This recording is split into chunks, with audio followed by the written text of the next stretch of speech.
Introducing the D'Addario Autolock, made with locking strap ends for an easy-to-use, clip-on system. When you're done, just pull the latch and slide it off. Keep your guitar on lock with D'Addario Autolock.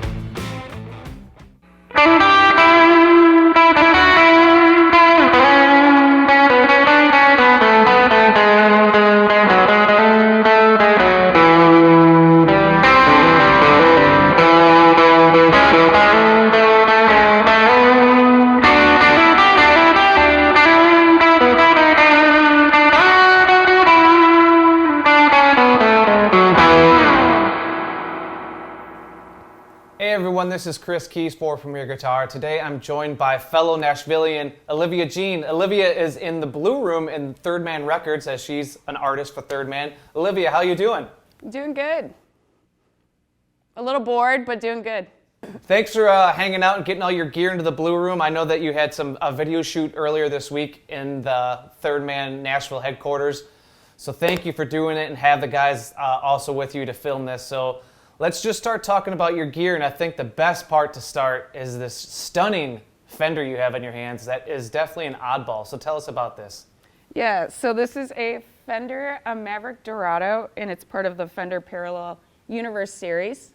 It is, I think the biggest selling point is the way it looks. So in the 60s, this body shape actually came out in the 60s, and it didn't do too well because it was, I think, ahead of its time.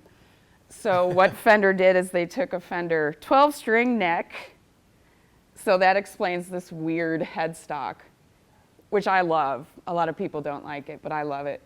And then the body, I think is a Strat. I don't remember, but what they did to make the body more interesting and do it cheaply is they just cut notches out. And then that's how you got the shape. So it's strange looking, but it plays beautifully. And then the paint job is by Jay Nelson. And he painted this to match my album cover, Night Owl. And so it's got the same pink as my album cover, and then they did the vignette around the sides. And yeah, this was a gift, and my friend knows that I've always dreamt about a pink guitar. So not only did I get a pink guitar, I got like the most amazing pink guitar I could have possibly ever asked for. Yeah. Yeah, how did you decide to get that? Like you said, it's kind of an obscure one. I know that it came out recently, like you said, in the Fender Parallel Universe kind of mishmash they've been doing with different instruments they've had over the years. Now, is this something that you've always kind of thought about, or when you saw it, that's when you're like, I kind of have to have this?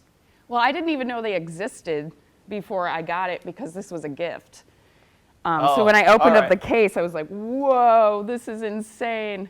I had never heard of them before. So yeah, it was shocking. It's like, wow, I didn't know these existed. Yeah. Well, as a guitar player, I guess the more important thing, although it is beautiful, is like, how have you bonded with the instrument since you've been playing it? Like, what do you like about its sound and how it complements what you do? Well, so the friend that gave this to me knows exactly what I like. I like bright tones, nothing too muddy. So yeah, you got the Tim Shaw pickups.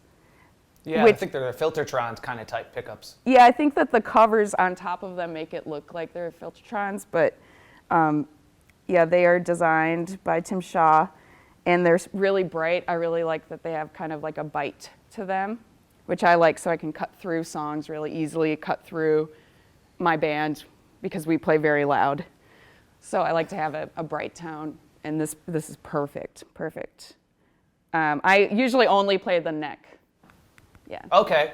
I was just going to ask, in comparison to like the Jaguar I've seen you play and the Jazzmaster, and even I see it to the right there, to your left is the George Harrison. Mm-hmm. How does that sit tonally? Is it brighter than all those, or is it, how's that sound?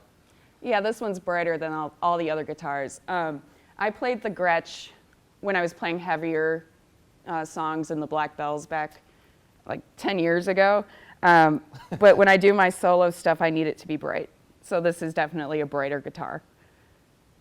And yeah, because your melodies kind of pop through, like you said, and it's really important for them to be heard.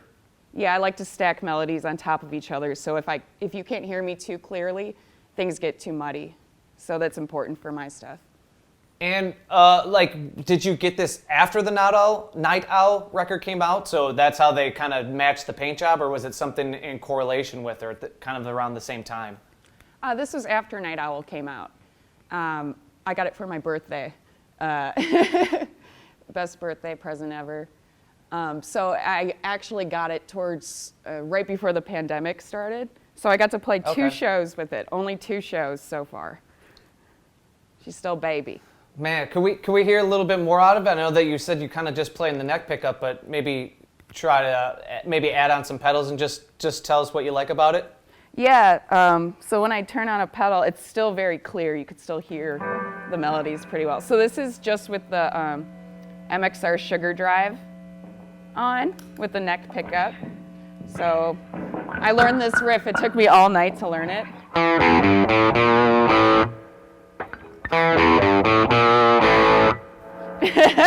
That's awesome. I came up with that. Just kidding.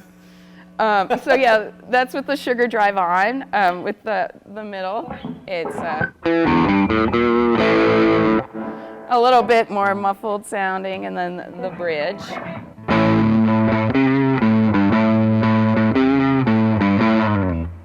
Yeah, so with the Bumble Buzz, the Third Man Bumble Buzz, this pedal is insane, and there's no tone or a volume adjustment to it.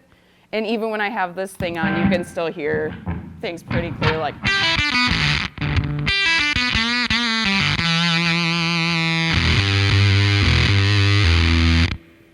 So even that Bumble Buzz goes insane on a lot of guitars, but on this one, it's more controlled. For some reason, I don't understand. And then sometimes I'll kick on the Bumble Buzz and the Sugar Drive at the same time.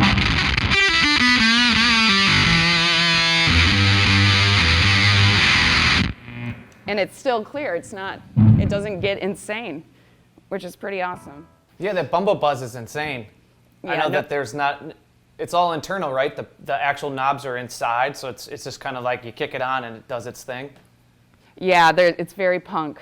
You can't adjust anything on it. Now, it begs me to ask, and I know I'm sure you get this asked quite a bit, is how much, because that's a Jack White pedal and you're so affiliated with Third Man and have done things with them for, like you said, over 10 years now, is how much Jack has been an input in terms of your setup. And then also, I know that you have a pedal sensei, Erica, who also helps you with your setup, and kind of maybe you might have the sound in your head, but she can tell you what pedal to go after. How much of those guys both have helped you, dial in your sound, especially in a live setting? So Jack, he gave me the Bumble Buzz as a gift in the Black Bells, and that I didn't have much gear. I didn't really have any cash to really invest in anything. So with the Black Bells, I used the Bumble Buzz constantly, and it worked perfect for the Black Bells. We had it on the entire show. It was I feel bad for the audience. The Third Man has come out with some awesome pedals that are, the Triple Graph just came out, and that's more experimental. I like trying out their pedals, and they're really heavy because I don't usually go for that. Also, Jack has taught me how important it is to kind of have an Mxr Booster Pedal. He said he would have that on all the time, which I didn't use before. So he gives me tips. I go off and do my own thing, though, But, that's funny you mentioned Erica. She'll be very excited because she does help me a lot. She helps me a lot putting things in order. That's how she helps me. Because that's something that sometimes I struggle with, especially using a lot of distortion and a lot of gain. That's important on the board. So I'm surrounded by people that are super helpful when it comes to learning gear. For me, though, I'm pretty punk about it. Sometimes it goes through one ear and out the other. But those two people I trust a lot, and they've helped me a ton. Yeah. Now you mentioned the Mxr. Did that replace the OCD? Because when you did a video with Earthquaker about a year or two ago, that was kind of, you mentioned the full tone OCD pedal was like your always on pedal. No matter what, that's kind of where that pedal was like kind of pushing the amp. Yeah, so I replaced the OCD with the Sugar Drive. They're both, okay. Yeah, they're both transparent, like transparent drive, transparent distortion. So it's the same sound, basically. I like the Sugar Drive. It's got a bypass on it, and it's also not as touchy as the OCD. Yeah, it's transparent distortion is nice. It's what I keep on the entire show. Yeah, because compared to your recordings and then your live show, obviously there's energy involved, and you're playing through, you got a set of amps on there, you got a drummer, but you do play much louder and aggressive in a way than your recordings. They come alive, so to speak. Yeah, we have fun live. There's a contrast between my albums and what we play live. It's more exciting, at least for us, on the stage. Don't really think too much about what people want to hear. We're just having fun, and we like to play loud. And that's why I need like a transparent distortion, because on my albums, the melodies are really prominent. So I'm able to kind of go heavier with my songs live and it not completely change everything up. I know a big part of your sound, and we haven't really gotten there, surprisingly, is reverb. Reverb, reverb, and more reverb. So what are you using for reverb? I see 2 amps. My angle here, I can see 2 amps. Are you using any of the reverb on the amps, or is it strictly on the pedal board? So this is actually, I'm going to show you one of my other pedals on this Gretsch. So I use this. This is the Fender Hot Rod DeVille. And I don't play too many songs where I don't have pedals going. So with reverb, I only have a tiny dash of reverb on the amp, just so I have time to get to the song. I can't really go over here and adjust the reverb. Obviously, the reverb's a lot better through the amp. So I'll just have this up slightly, but I'll primarily use the Holy Grail, the Electro Harmonics Holy Grail, because for different songs, I need different amounts of reverb. So I need to have this easily accessible for me to adjust. It would be nice to run back to the amp and adjust it there, but I got things to do. Yeah, you're singing and playing. Yeah, it always just gets messed up. I always just tweak it too much and then it's too late. But the Holy Grail is cool. It's a digital reverb, but it sounds pretty nice to me. I like it. I use the spring setting. I don't mess too much with the Hall or the Flurb. And if you see my other interviews, we don't talk about Flurb. Yeah, don't even want to know what Flurb's about. Yeah, it's a great pedal though, no diss. And I have Oh, go ahead. Sorry. Oh yeah, for most of the songs I have it at like 12 o'clock, but then when I need more surfy, when I do more surfy songs, it's at like 2 o'clock. Yeah, so I don't turn it up way too much, because when you're playing loud, it's not good.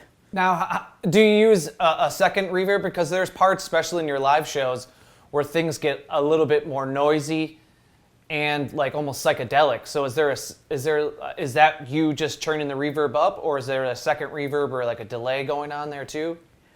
No delay. I'll just adjust the pedal as we go. Like I said, not too much time in between songs to mess with too much gear. Yeah. I just use the Holy Grail and just adjust as I go. And then I have it in a place to where if I have the Bumble Buzz on, it adds a nice reverb to the distortion. It doesn't distort, or it doesn't add reverb to the distorted part, so it's still a nice, like, smooth reverb, even if I'm distorted. Can we hear that? Yeah. So this is the Sugar Drive with the Holy Grail. So John Pehechanho, that guitar.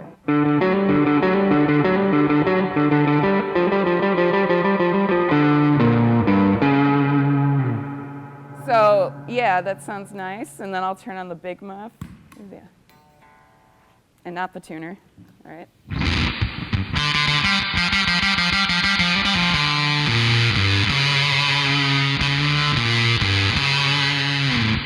Man, I'm rusty. I need to play a show. I used to be able to play that in my sleep. But yeah, you can hear how nice it is. Like.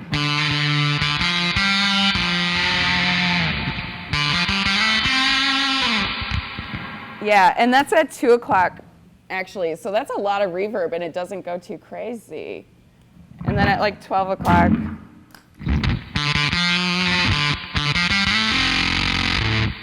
Yeah, so when you have that reverb on, it works really nice with the bumble buzz. And I can saturate it a lot if I need to, and it's not going to sound washy. And what else is on your pedal board, since we're kind of diving into the pedals? Yes, so I have, I have the Korg Pitch Black tuner. I like that tuner because there are no bells and whistles. So if I'm on stage and I accidentally hit some setting to where it's in a crazy tuning setting, that's horrible. So yeah, I've embarrassed myself many times trying to figure out how to use a tuner pedal on stage. So I like this because it's super plain and simple, just one way to turn it on. There's no settings that you can adjust. It's really nice. I like it. And it's easy to see in the dark. And then I have the Sugar Drive, Mxr Sugar Drive. I keep that on entire show. Bumble Buzz is for solos. I'll turn that on just a few times during the show for solos. Then I have the Holy Grail. And then this is just a toy I have on my board right now during the pandemic, just to kind of jot down ideas. It's the TC electronic wiretap. And this is a riff recorder. You can, yeah, it's cool. So you can record a riff like by, you tap it on. So, wait.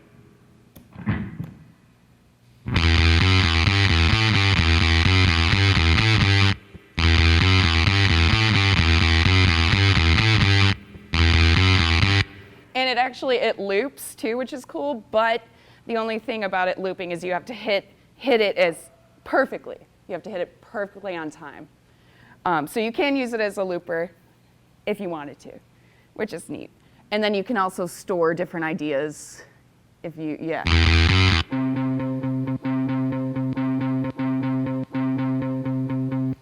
Well, yeah, you can store. I need to write more as well. I'm learning a lot about myself. So yeah, you can store different ideas in there, and you can record as long as you want. I think you can record for a pretty long time on there. So sometimes I'll just play a riff over and over and over, like the length of a song. Then I'll play drums on my electric drum set, have that looping, and then play myself. So then I have like a full band playing, which is cool. Well, I've been wanting to ask you since we lined this interview up, was that you started out way back in Detroit writing and playing all your own music and own instruments, and that's slowly morphed to you being a third man playing in the house band there, the Black Bells you already alluded to. Obviously you had a full band there, but your own stuff now with under Olivia Jean, you're again doing most of the work. I know that Night Owl incorporated some artists. So I'm curious about how you're able to, use your knowledge on all the different instruments and how that informs your guitar playing, and also like where your guitar needs to sit in a mix, because not only are you doing all that, but you've also self-produced the last record. Mm-hmm. Yeah, so I'll write all the parts in the music, and then I'll hire musicians to come in and play. When I write on my own, I tend to layer a lot of melodies. So that's why I need to have like a bright guitar tone that cuts through. But yeah, so I always know that's where my lead has to sit when I'm playing live. because I like to have a lot of hooks going at the same time. So you talked about the Hot Rod DeVille. You kind of briefly mentioned, you said that's a Gretsch over there? Or what is that second amp? Well, actually, this amp, I can't tell you too much about it because I'm borrowing it to show you my microphone pedal, my mic pedal, which I didn't get to yet. Okay. Yeah, so it's cool, but I'm not cool enough to know about it. Maybe later. Okay. It just kind of is here for this. What is so then? What is running into it? Like, why is it there? What you mentioned a vocal pedal? Yeah, I use a TC Helicon mic mechanic because I play tiny clubs, and so I'll have the house sound guy adjusting my reverb for me, which is kind of a bummer because if they hear something mid-show that they don't like, they'll adjust the reverb. They'll turn it all the way off, which has happened to me before. So I like to have control over my reverb. So this has echo reverb, and I think it's pitch correction, but I don't use that. So I like this a lot. You can adjust the echo to tape, digital, or slap back. So I'll keep just a little slap back on it. Then the reverb, you can have a setting for room, club, or hall. I like hall because you have more trailing on it.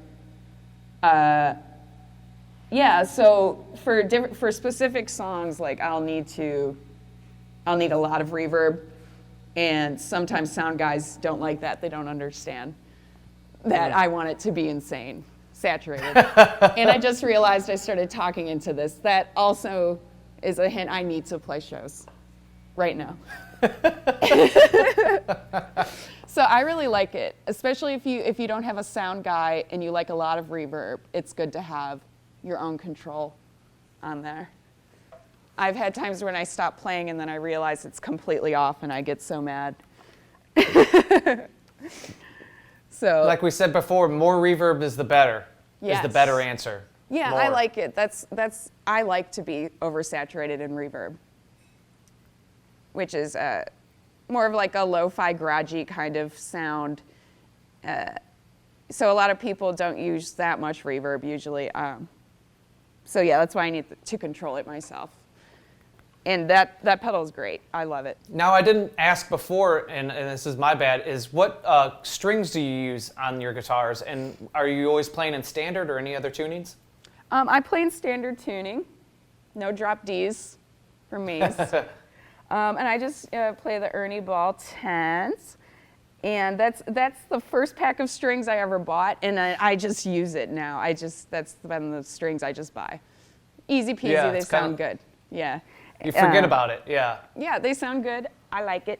And yeah, so standard tuning, I don't experiment too much. I'm very straightforward with my style of garage music. So, power chords, simple melodies, pretty simple with my setup. Now, before we maybe sign off here, I would love to be introduced to the Gretsch. I know that it was more primarily in your earlier stuff with the Black Bells and even maybe in Bathtub Love Killings. But could we be introduced to the Gretsch there, the George Harrison? Yes. So this was also a gift. You've got some good friends. I know. This one's actually from Jack White. When we started the Black Bells, we didn't really have any money in the band, so we had some pretty crappy equipment. And we were about to start touring and everything, and Jack showed up with this and then a matching bass for my bass player. Mm-hmm. So yeah. So I really like this. The pickups are different, single coil pickups. So yeah, it feeds back a little bit more than this guy. I like it. It's a little bit more bassy sounding. So it's more of it's like a man's guitar, I don't know. It's just more beefy. So I can plug it in. Yeah, plug it in. We'll hear how this one sounds compared to the Maverick. Maverick Dorado.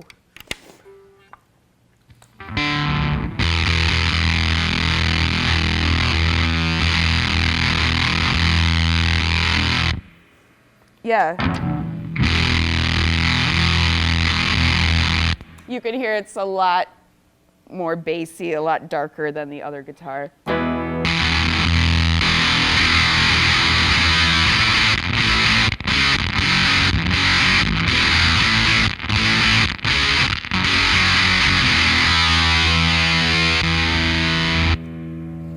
Yeah, this is good for playing more heavy music when I'm playing a lot of power chords, a lot of chords.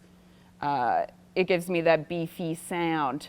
Not so much for when I play the little melodies and earworm riffs, but I love it when I need to be loud and in charge. It's good for that. It's definitely, it grabs people's attention by its looks and its sound. Yeah, and it's cool. It's the George Harrison model, which is really neat. I love it. So these two are my go-tos. Yeah. Now, did that get used at all on Night Owl? I know that you were saying that was more of a Black Bells thing, but did that get used in a Night Owl or Bathtub? Yeah, on the Bathtub record. Yeah, this is what I used for that. For the Night Owl record, I used a Player Series Fender Jaguar. And yeah, that's what I used for all of Night Owl. The Jaguar was before I got this lady. Yeah, have you named that one? I know that you named some of your guitars. Okay. Holly Grail. Oh, I love that. It's the holy grail of guitars. I highly recommend these. They look funky, but they sound insane. So Holly Grail. And then this one's just Black Betty. It's Betty. Oh, that's wonderful.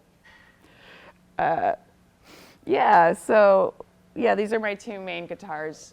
Didn't play them on Night Owl, but I was able to kind of get that brightness out of the Jaguar.